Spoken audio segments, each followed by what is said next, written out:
যদি আপুনি স্বচ্ছ ভাৰত মিছন গ্ৰামীণৰ আণ্ডাৰত চৰকাৰৰ ফ্ৰী টয়লেটৰ বাবে অনলাইন অথবা অফলাইন আবেদন কৰিছিল, তেনেহ'লে আজি এইটো ভিডিঅ' আপোনালোকৰ বাবে যথেষ্ট গুৰুত্বপূৰ্ণ আৰু এটা ভাল ভিডিঅ' হ'বলৈ গৈ আছে।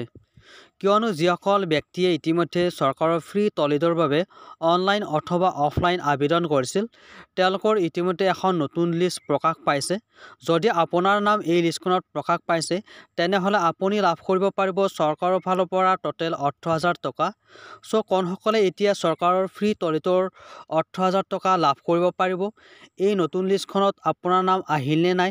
এতিয়া এই নতুন লিষ্টখন আপোনালোকে কেনেকৈ চেক কৰিব পাৰিব?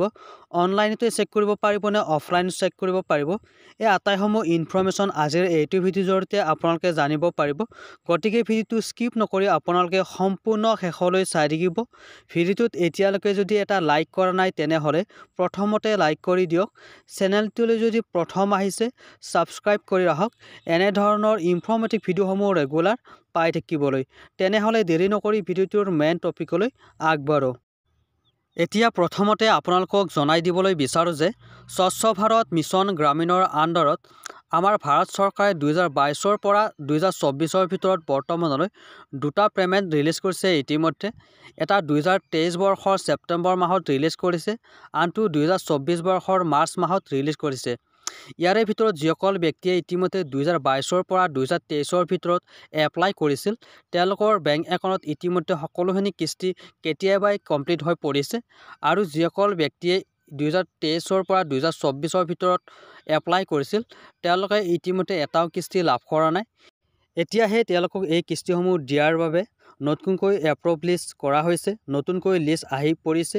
এতিয়া এই লিষ্টখনত আপোনাৰ নাম আহিল নে নাই চেক কৰিবলৈ বিচাৰিলে আপোনালোকে অনলাইন চেক কৰিব নোৱাৰিব।